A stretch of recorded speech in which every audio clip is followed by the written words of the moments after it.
In this video, I'll show you exactly how I get ChatGPT to learn and remember my name so every interaction feels more personal. I'm starting right here on the home page, and let's look at the first method, which is simply telling it who I am during a conversation. I'll copy my specific name preference from my notes and paste it directly into the message bar. Once I send it, a notification immediately appears at the top saying the memory has been updated.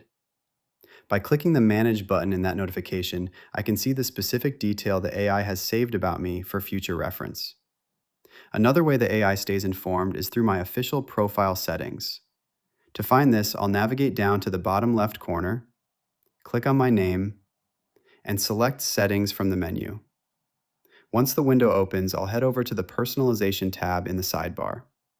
Here in the About You section, I can explicitly type in my preferred nickname or how I want to be addressed before hitting save. Now, even if I start a brand new chat session, I can ask the AI what my name is, and ChatGPT will correctly identify me based on the memory and profile information I just provided. This is a great way to ensure the AI maintains a consistent persona and understands your context across different projects. If ChatGPT knows your name without you ever telling it, it is likely pulling it from your linked account profile. If you found this quick walkthrough helpful for personalizing your own AI experience, please consider liking the video and subscribing for more quick tips and tutorials.